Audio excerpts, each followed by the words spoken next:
Hello and welcome to another edition of Morning Drive on YouTube. So former world #1 Jason Day is looking to return to top form as he searches for his first official win in over a year.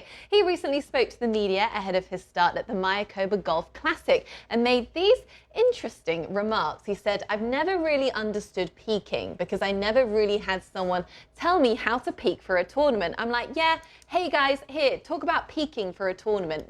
Next time you ask Tiger, say, what do you actually do to peak? I bet he'll give you a roundabout answer because I don't know if anyone really knows how to peak for a tournament here." So, Paige, peaking for a tournament, is that a real thing? Absolutely not. Thank you, Jason Day, for actually saying what we all think. Except Tiger, apparently.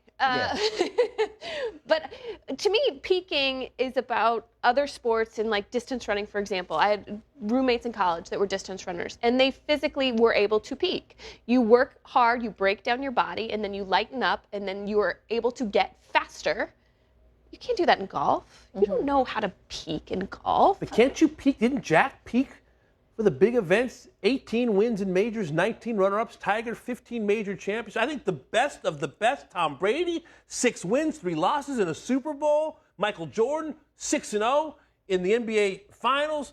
Joe Montana, undefeated in the Super Bowl without throwing an interception. I mean, okay, that's a good point. So is there's a mental peaking, maybe? I do think there's a focus. I think your vision narrows. I think your eyes get more focused on the target, and you kind of block out the noise, and you perform at the height of your power when the stress is at its greatest. Does peaking choose you, or do you choose peaking? Thank you. Yes, peaking is a real thing. Controlling when you peak, not so much a real thing. Preparing for specific events harder, better than others.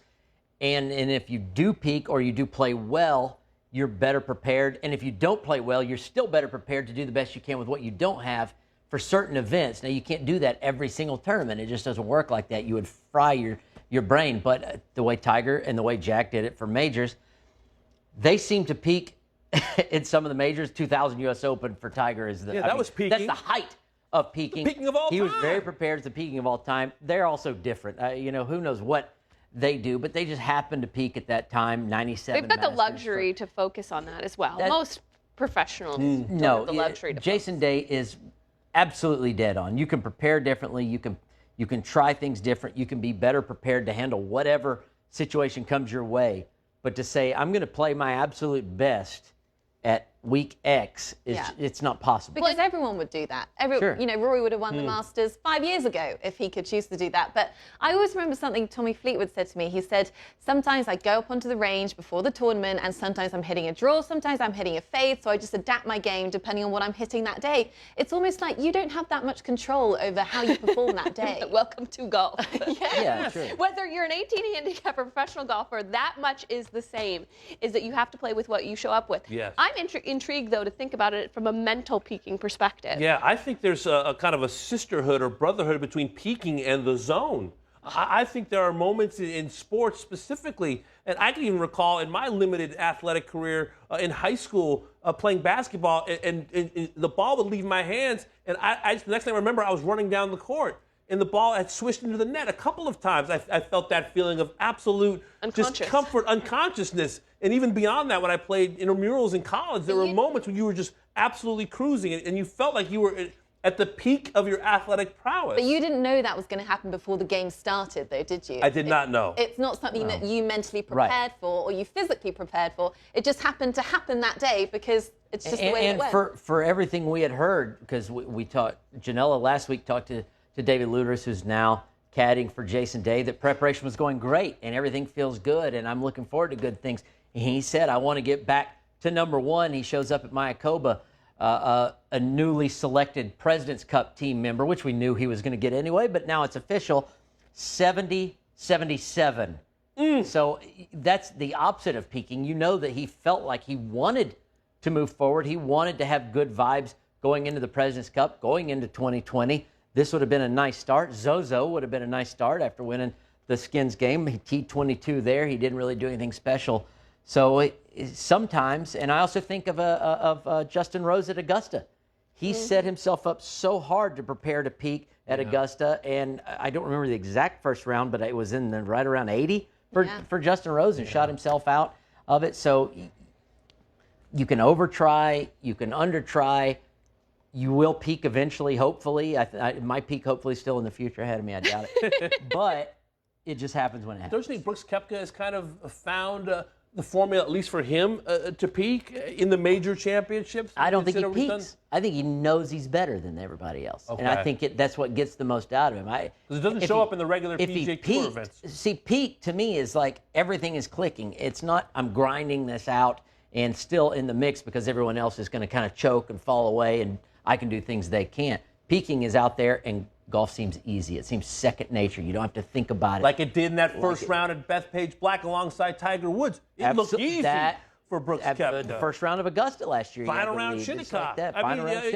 It's remarkable. I think there's something between peaking and there's searching. I think Jason Day, to hear his comments, is more searching than peak. Searching to peak. Is the concept of telling yourself that I'm going to peak for this event, is it more of a mental strategy to sort of convince yourself that you are playing better than you do at any regular tour event? Well, and I think it goes back to when you are focused on a particular event. And I go back to college where you weren't playing week after week, right? So I had the luxury of trying to peak each and every tournament I played in because I had a lead-in of 3 or 4 days before I got to the tournament site and then played, unlike tour golf.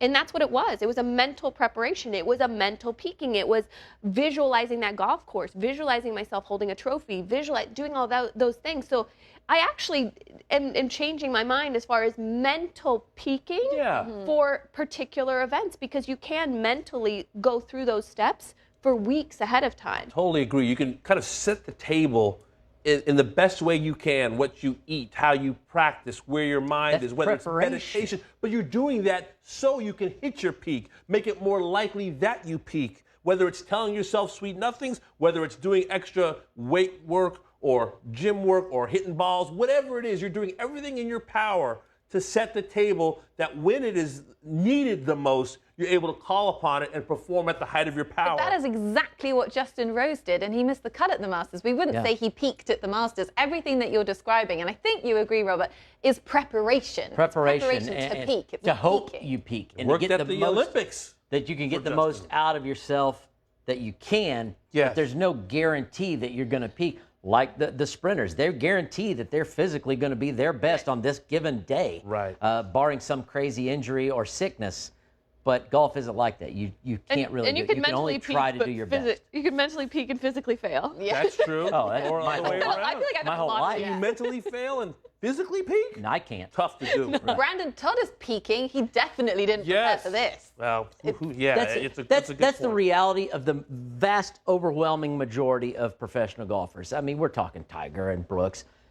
We hope we're ready when our game kicks in, and we don't know when it's going to happen. Right. But cash in when it does. Golf and life, I so was similar. just about to say, That's right. for life. Right, absolutely. Exactly.